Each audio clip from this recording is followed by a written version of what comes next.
오늘은 비례정당인 한국경제당 1번 한국경제당 대표시죠? 네, 안녕하세요. 예, 네. 이은재 후보님을 모시고 인터뷰를 진행하겠습니다.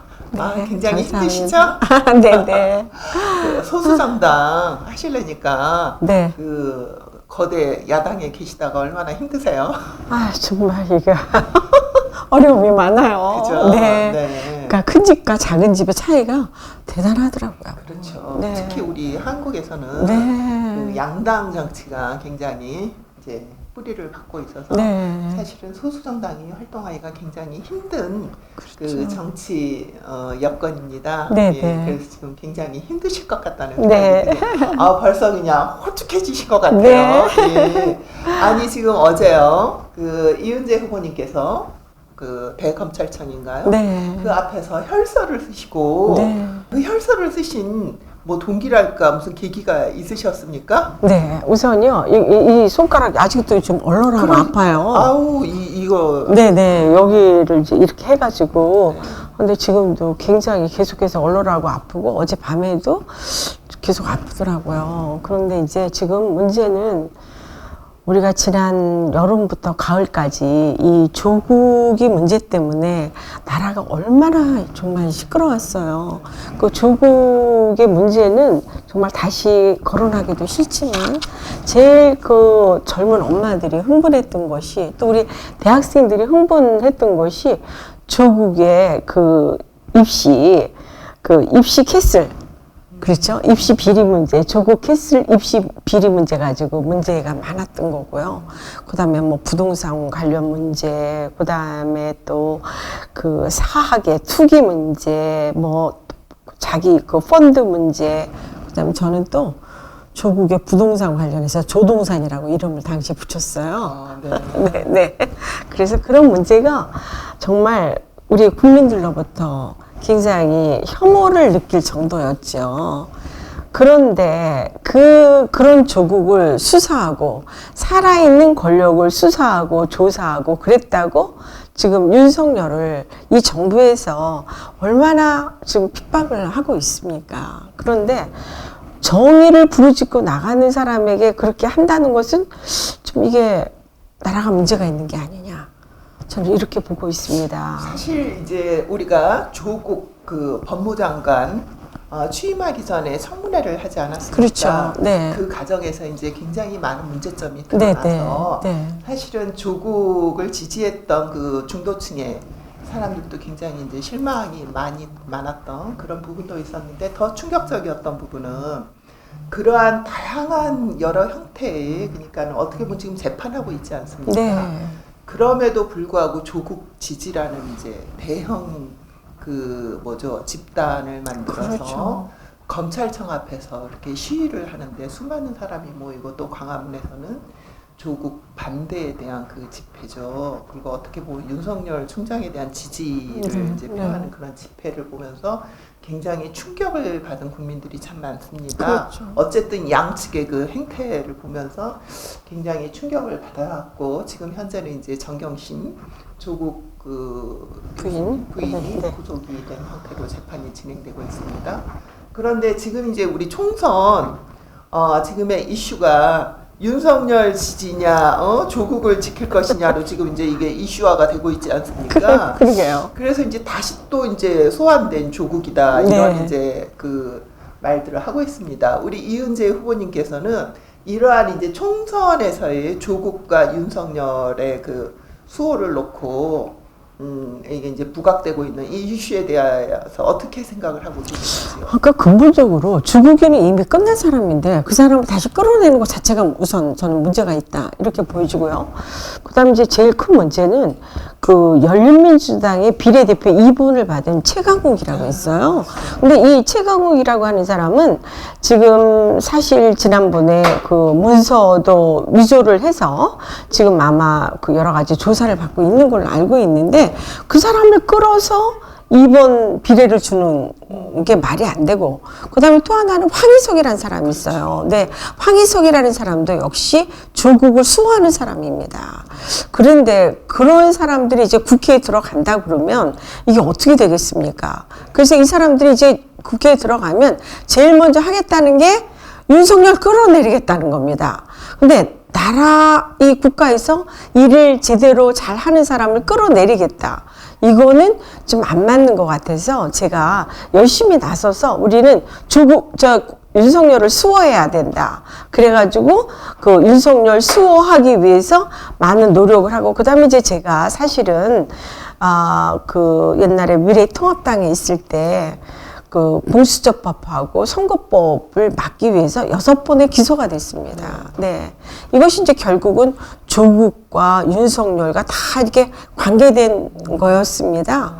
그런데 이제 저는 그 당에서 사실 아웃이 됐는데, 그러면 앞으로 이 최강욱이하고 싸울 사람이 누구냐. 제가 들어가서 싸울 수밖에 없을 겁니다. 그래서 최강욱이 아마 조국 수호할 거고, 저는 들어가서 윤석열 수호해서 어느 게 나라가 바르게 가는 것인지를 우리가 국민들로부터 심판을 받아야 된다. 저는 이렇게 보고 있습니다.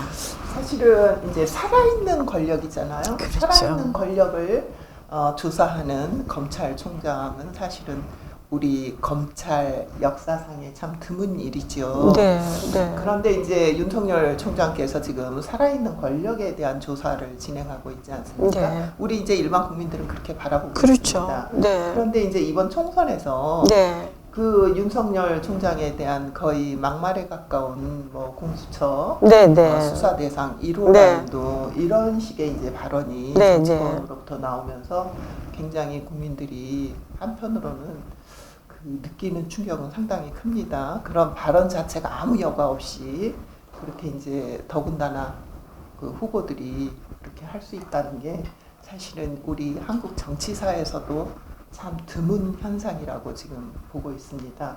그런데 이제 우리 이은재 후보님께서는 윤석열 수호를 지금 이제 외치고 계십니다. 그러면은 21대 총선이 끝난 이후에 어떠한 정치 현상이 벌어질 것인지 지금 예상을 하고 계시는지.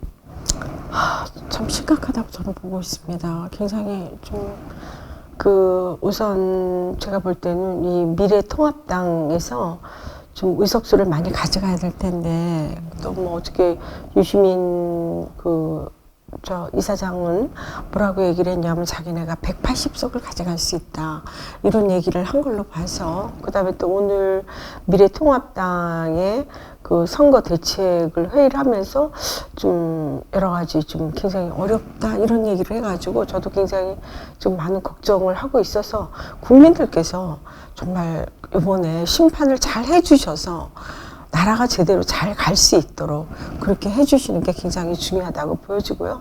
그 다음에 지금 이제 말씀하신 것처럼 21대 국회는 지금 20대 국회보다 훨씬 더 어려운 싸움을 할 수밖에 없지 않을까, 이렇게 저는 생각이 들어요. 왜냐하면 20대 국회에서도 지금 문재인 정부와 그 다음에 그 여당인 민주당에서 하고 싶은 대로 법안을 다 날치게 통과를 시켰습니다, 사실은. 네. 그렇다 그러면 아마 21대에서도 결국 똑같은 그런 행태가 다시 벌어지지 않을까, 이렇게 보여집니다. 그런데 후보님, 이제 일반 국민들이 그 정치권을 바라보면서 그때 패스트 트랙이 굉장히 심각한 상황을 만들고 있잖아요. 그러는데 그 법안이 통과되는 과정을 지켜보면서 과연 미래통합당의 전략이 무엇이냐, 거의 전략이 없었잖아요. 그런 부분들 때문에 이번 총선에 상당히 좀 어려운 국면이 이어지고 있지 않나 하는 생각이 들기도 합니다. 그런데 지금 미래통합당은 이제 거대 야당으로서 지금 선거에 나서고 있고, 우리 후보님께서는 이제 거기서 강력 투쟁을 하시다가 컷오프가 되셔가지고 지금 한국경제당으로 가셔서 지금 그러니까는 어떻게 보면 미래통합당의 비례 제2정당이라고 봐야겠죠. 그렇죠. 그죠? 그래서 지금 굉장히 지지를 받고 싶으셔서 간절히 호소를 하고 계시는 중이시잖아요. 가장 힘든 부분이 어떤 부분인가요, 지금? 이제 우선은요, 큰 정당에는 뭐 예산 같은 게, 예산과 조직이 아주 풍부해요. 근데 이렇게 조그만 조직에 와보니까 우선 예산은 없어서 선거를 치르는데 엄청 애로사항이 많고 전국에 조직이라는 게 없어요. 네. 그래서 사실 이렇게 공중전을 통해서 선거를 치를 수밖에 없는 이제 그런 상황입니다. 그럼에도 불구하고 저는 이제 우리 형제당이라고 생각하는 그 미래 한국당 같은 데서 예를 들면 소수 정당에다가 투표를 하면 사표가 된다. 근데 저는 반대로 보고 있습니다. 이제 저희가 보통 한 2% 정도는 나오는데 1%를 더 받으면 한 그 3% 이상만 되면 2명이 당선이 돼요. 3%가 되면 네. 2명이 네. 그런데 만약에 우리 그 형제당인 미래 한국당의 1%가 가면 한 명도 더 늘어나지 않습니다. 아, 그래요? 네. 그게 달라요.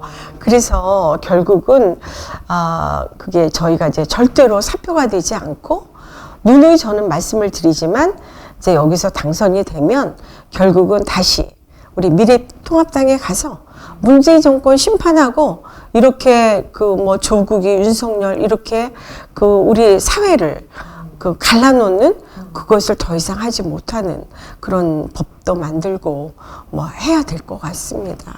네. 사실은 제가 이제 TV로 멀리서 이은재 후보님을 바라봤을 때는 굉장히 강성 발언을 많이 하셨잖아요. 네.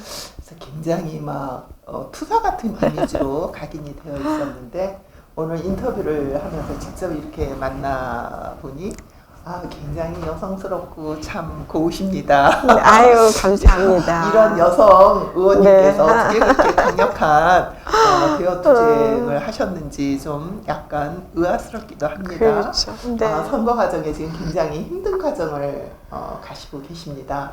저희 한국경제당은 경제를 구하고 윤석열을 구하고 그다음에 비례정당 9번입니다.